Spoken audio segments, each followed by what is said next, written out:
practice any art, music, singing, dancing, acting, drawing, painting, sculpture, poetry, fiction, essays, reportage, no matter how well or badly, not to get money and fame, but to experience becoming, to find out what's inside you, to make your soul grow. What am I doing here? What is my purpose? What am I doing with my life? These are questions you've probably asked yourself a lot from time to time, and you're not the only one. And they're good questions to ask. We all need to wonder what we should do or want to do with our life. It's a good sign that we're starting to do more with our time on this rock. But actually answering these big questions is a lot harder than just asking them. It all stems from our subjective experience. Not only do we as people not have the same input, but we don't have the same internal processes. It is our own experience, our own life. So what works for one person more than likely won't work for another. Luckily, countless people throughout history have dedicated themselves to answering the big question. Philosophers, scientists, motivational speakers, people from all walks of life and all different backgrounds have tried to give their input into the idea of the way and what purposes. So, what have these people found? Well, there are a few different answers to the question. And in this video, I want to take a minute exploring them. By giving these different perspectives, it gives you the opportunity to apply from these what you need and go out and find what you need too. Chapter 1.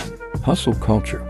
The idea of hustle culture is much more of a modern approach to life and purpose, aimed around putting in as much effort as we can to our goals, mainly financial ones. While the idea of making money isn't exactly new, the extreme that hustle culture takes it to is a lot more present in society because of social media. Having easy access to influencers who show a portfolio of what they have built and worked tirelessly for has naturally encouraged us as people to want more. David Goggins, Eamon Gadzhi, the Tate brothers, all examples of very successful people who have put their time, energy, and effort into their lives, and now use that success as a platform to encourage others to get the same out of life. The purpose and way that is highlighted in hustle culture is mostly financial. It's about having something important, something useful, something that can reliably put you above other people. And the thing that best fits all these categories is money. It's why a lot of the influencers that promote this mindset are entrepreneurs and business owners. It's an active and driven mindset. It's a lifestyle rather than a philosophy. It is an intense mentality that preaches having a financial goal and building something through blood, sweat, and tears. Chapter 2. Taoism. Going to a complete opposite, there is Taoism. While hustle culture is an intense mindset about having a specific goal and doing everything you can to get it, Taoism takes the opposite direction. It encourages a non-specific goal and passively getting towards that goal through what Taoism describes as the effort of non-action. Stick with me here, as that's something that may not make a lot of sense initially. Taoism is a philosophy that stemmed from Lao Tzu and the Tao Te Ching, roughly from 600 to 400 BC. Yet despite this, there is a lot of argument about what it is trying to say. The general agreement, however, is that Taoism promotes the idea that we need to go with the flow. It tells us to look at life like a river that we are flowing with. To cling onto a branch or to push against the current is impossible. Instead, we have to flow with it. By doing so, we find strength, our ability to flow, and can strive to the point where action becomes effortless. It also tells us that the world is incredibly complex, and that we cannot understand what this river looks like. But nonetheless, we just have to accept and put our faith in it. It promotes acceptance. By acting in accordance with the universe, despite not knowing what that is, we can find strength and purpose. But what is the way? Well, it's hard to say, almost impossible. These schools of thought come from two opposite parts of the world. Hustle culture is a Western and modern mentality, while Taoism is an Eastern and ancient philosophy. Therefore, as they represent two different sides of the coin.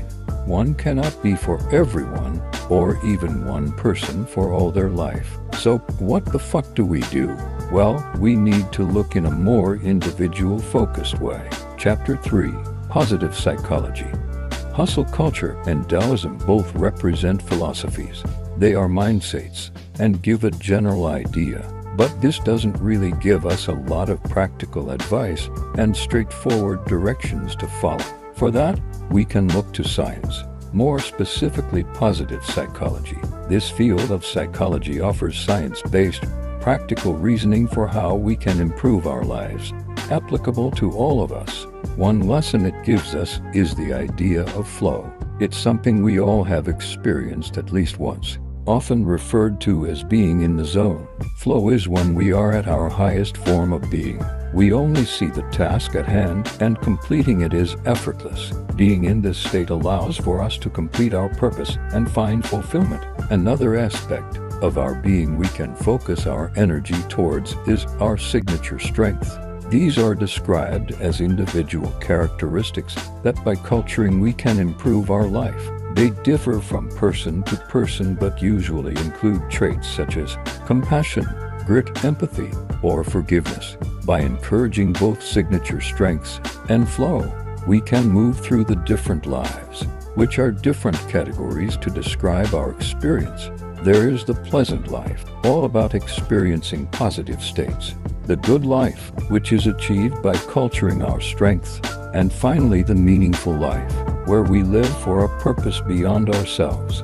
This is only a 200-word whistle-stop tour of positive psychology. But just these three concepts represent what this part of psychology can provide for well-being. It gives practical reasoning and a foundation in science for everyone to use to find their way in life. Chapter 4. Ikigai. Ikigai originates from Japan and is comprised of two words, iki meaning to live and gai meaning reason, roughly translating to reason for being.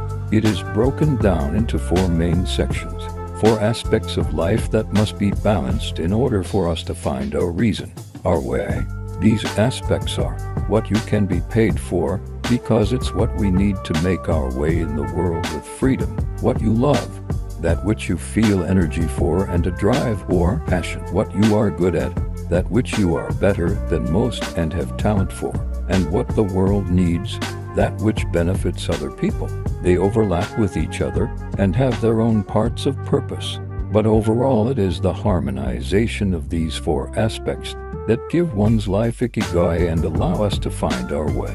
These are both individual-focused approaches to the idea of purpose. Unlike hustle culture and Taoism, positive psychology and ikigai put the focus on you. It doesn't necessarily give a certain goal, but instead gives the tools and advice we need to find our way in the world. Conclusion. If you think about it, there can't just be one answer. Not everyone is meant to be a movie star or an athlete or an entrepreneur. If everyone was one of these things, the world would screech to a halt. If every life was the same, then life would be dull. There is a place for everything and everything in its place. For all of us, it is down to us to go out and find that place and discover how we fit into the grand scheme of things. All of the topics in this video are all different fields that point us in the direction of the way. But what is the answer? What is the way? Well, maybe the answer is the question. Maybe asking the question and trying to find the answer is how we reach that goal. By going out and exploring the world, putting energy into ourselves, working towards our goals and dreams, and overall just living. By doing all that, we find the answer. Our experience of life is not a race. It's a marathon. It's not an answer and a goal. It's an experience, and one we just have to live and do ourselves.